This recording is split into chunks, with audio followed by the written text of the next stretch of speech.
What's going on, y'all? Welcome back to the channel. I am DA, and you have found the spot for all things spiritual evolution for humanity. In this video, I want to share something with you that made my father look at me like I had 3 heads and just walk out of my house. I want to talk to you about reincarnation. Now, of course, as with everything on this planet, there are a lot of views for everything. I don't claim to have the truth. I don't think you do either. And at the end of the day, we'll know eventually, or we know right now. Either way, the fact remains, I haven't always had this view and perspective I'm about to share with you. It's really been the result of many weeks and months, maybe a couple years now, of just deep thought, study, having similar conversations.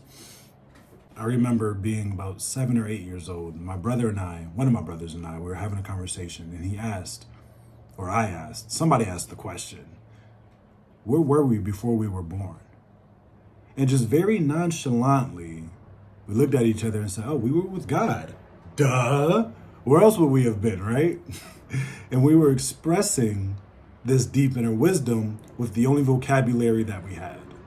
Growing up in a Christian household, going to Christian church, doing all the Christian stuff, this is all the language we had to express something in our knowing.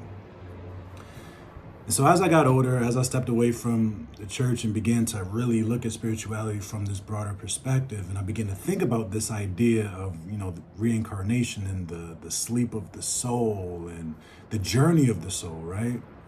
And I began to look at life and nature, things begin to snap into place and make a little bit more sense to me.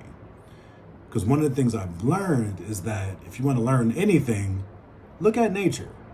Look at the way the world operates and look at how things happen. Not only in the world of trees, birds, and bees, but also inside your own personal environment. So I sat with the question one day, why do we love entertainment so much?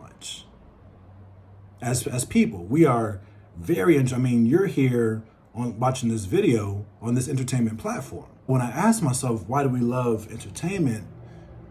A couple of things begin to pop out at me related to this issue of reincarnation and the journey of the soul. I thought about the fact that in one movie, I can watch a character have an experience, get killed, and die in that movie, and then show up in another show or another movie as another character and have no memory of that experience from a previous character who died. Now, of course, somebody might look at me and say, well, no, duh, they have no memory or anything like that from the other show. It was a completely different movie. To which I say, exactly. I believe we see something in that we relate to. As souls, not just human beings, but our beingness, our essence sees that, and we relate to it on such a level that is far below just our conscious level of thinking. We don't know why we love movies and entertainment so much. We just do. And so when we see an actor show up in one place, have an experience, and then show up in another place as a completely different character, having a completely different experience, something in us goes, I've done that before. I can do that. And so the next natural question would be then, how can we never remember these past movies that we've been a part of, these other shows that we've experienced? And I believe there's an answer in nature for that as well. Like in an example, really close to home for you, right in your own sleeping life. If you've had dreams, you've experienced this, right? Think about the last time you had a dream and ask yourself if you remembered the day that you had prior to going to sleep. So just as an example, when I go to sleep tonight, if I have a dream, I doubt I'm going to remember recording this video for you.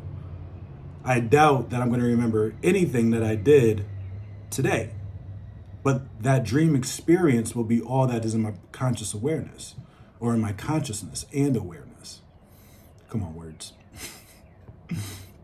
That dream will be all that I know until I wake up in the morning I'll live the day again, and then I'll go to sleep again and have a completely different set of dream experiences. So we're constantly going through this process of experience and forgetting, and it ain't that deep. It's not something super weird and mystical. It's just the way it is for us.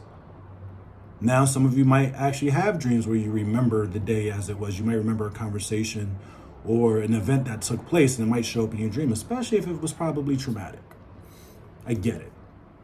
But for the most part, 99.99% of the time, when you have a dream, it has nothing to do with the day that you just lived, nor will you be aware of that previous dream unless you're lucid dreaming and you call back those experiences.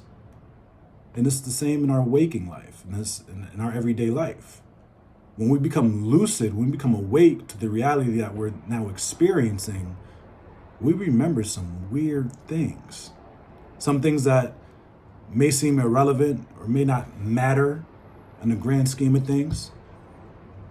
But at the end of the day, I think all that we need in order to answer these big questions of whether or not the soul persists or whether or not, death is real or an illusion, or all of those questions are answered literally right before us in our own everyday life and the world that we see and experience outside of us. And I put outside in air quotes because, if you know like I know, there is no outside. It's all you. But I'll save that conversation for another video. Till the next time.